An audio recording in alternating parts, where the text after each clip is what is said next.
what we've created, we've created a product which, as Tony mentioned, really reflects the excellence that our users achieve. So the Twitter UK office has been open just under 2 years. And what we decided to do, we decided to create something to reward outstanding use of Twitter. So that could be a great tweeter. It could be a brand. I guess this is Twitter for brands, so we could celebrate that. It could be a charity.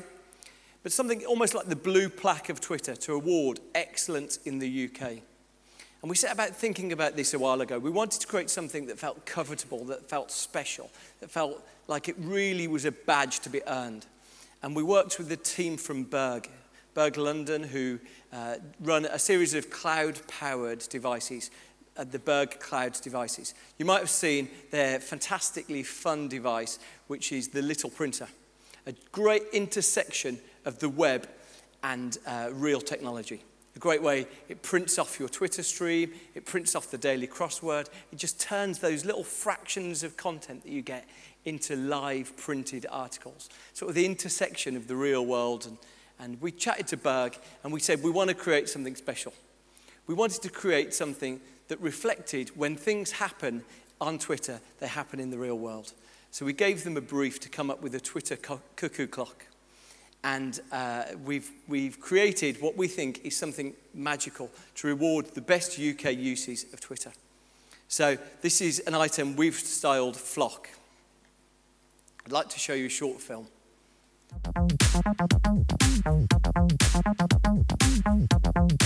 The experience of Twitter is all about our users. In fact, a lot of the way it's developed has been at the hands of the users. So we wanted to create something that would really recognize that.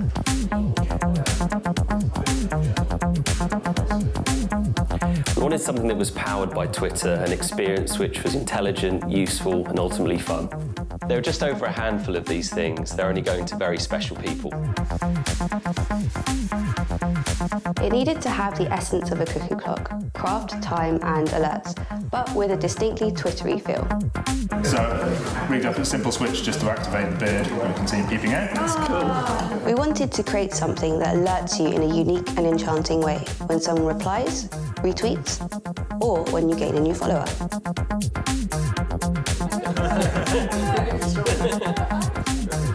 We've been working with Twitter to develop a playful connected product based on tweets.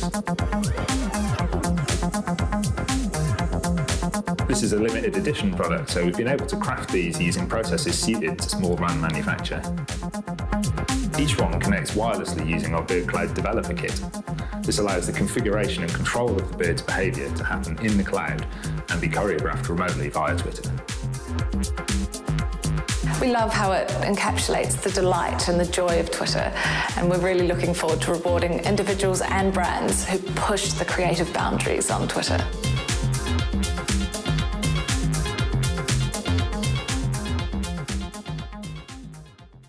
So we're thrilled with what Berg have created. Would you like a closer look?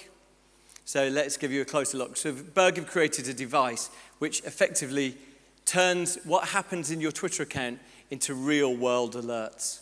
If you get a new follower, one of the birds pops out the roof. You get a retweet, a bird pops out the front. If you get someone reply to you, again, another real-world activation. It's just a beautiful connection between the delight of Twitter and a real-world device. And we want this to recognize and reward great uses of the product. So you can see that some of the engineering has gone in. Berg are a brilliant British company based in London, and this brief came from a brief conversation with Mark Cridge, who works there. You can see the intention really is to create a device that, whether it sits on an individual's shelf or whether it sits really on the wall of a company, hopefully will reward excellence on Twitter. So it comes to the question, who would we award this to? And we thought long and hard. Like I say, we've created a handful of these devices. We want them to be a badge that people are really delighted to get. We thought long and hard, and over the last 12 months, there's been some thrilling uses of Twitter. But for us, there was a brand, and we're going to present this to a brand today, there was a brand that was consistently outstanding, and a brand that we think every company can learn from. We're going to award the first flock to O2. So let me show you why. O2 are just extraordinary at understanding the value of communicating with people in real time. Someone here wondering why they're not getting any Valentine's, or they've only got a Valentine's text, and O2 reply with a message saying that they love them. Here's another one.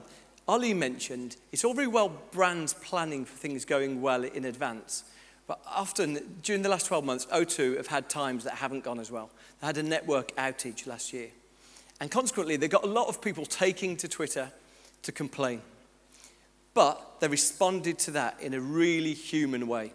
Here's one example. Here's a tweet. O2, because of you, I missed a call from my dear old mum. For that, I think I owe you a pint. Tar. They replied, you're welcome, we think. But if your mum asks, we'll totally deny this tweet. Next one is just fantastic. This is a gentleman. I think if one thing comes out today, people following Peter Jukes could be a delightful act. Peter Jukes tweets O2, I haven't had any problems. I'm sure basically every utility, every firm would like people reassuring them that everything's fine. Jukesy's day, he gets up in the morning, checks the water, he's on to Thames Water, checks the electricity, all in order today, we're all in good order. Jukesy looks so utterly benign as well. He's smiling, charming face at the top there. Peter Jukes, 77, make sure you follow him. 87, is it? O2 replied, I've had 99. A musical reference, utterly lost on Jukesy. He tweeted, one more to the century then, may as well round it up. We're a good guy. The world feels a better place that Jukesy's out there. Unlike Graham Cummings. When the chips are down, I don't want Graham Cummings on the opposite side. O2, something new, something in hell. They replied, maybe later, we've got tweets to send right now. But, you know, in adversity, nice tweets. Whoever's running the O2 Twitter feed today is handling the abuse really well. Go you. That's from Bent Welly. They reply, I need a hug. Very sweet. Next one. Hey, I just met you. This is crazy, but I'm on O2, so fax me maybe. Winner so far. You might wonder if this stuff matters. Here's what happens. So in adversity, normally those situations are so injurious to brands that they sit there and it takes months to recover. But here's what happened. So human, so approachable was that tone of voice that in fact, if you tracked sentiment on Twitter, the sentiment was extraordinarily powerful. This tracks looking at different words associated with O2 in the period after the outage. And you can see, yeah, anger does go up, sadness does go up, but the overwhelming increase was from brand love. People love it when brands talk to them and talk to them in a human tone of voice.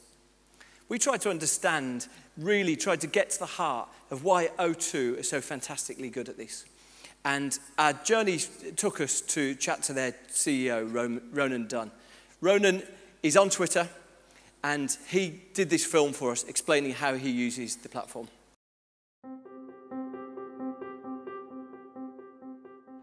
So I first got involved with Twitter in 2011, just light touch, and then got more seriously involved in 2012.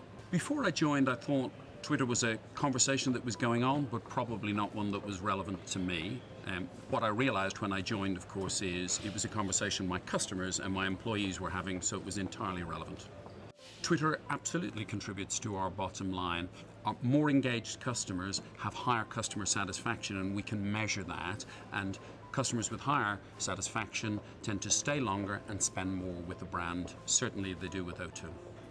When we looked at getting more involved on Twitter, we looked at the organization structure that we needed, and it's very much a hub and spoke. So we have a central specialized team, and that spokes then out into every part of the business, so that there's, in all of the directorates, there are people who both understand social media and who are involved in parts of the conversation, but the tone is coordinated through a central team. I don't feel nervous at all about our social media engagement and our Twitter engagement, because I have 8,000 people who represent the brand every single day at that touch point with the customer. I think our reputation for customer service and our engagement on Twitter is all about three key things. It's real. It's an authentic communication. It's real people who are responding in a natural way to a real situation. I think that, for me, is the key. There are no scripts.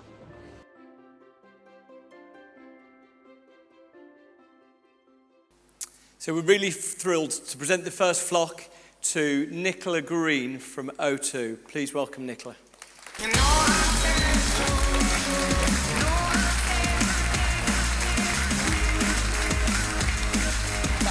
Hello. We're going to have a photo. Yeah, okay. Okay, there you go.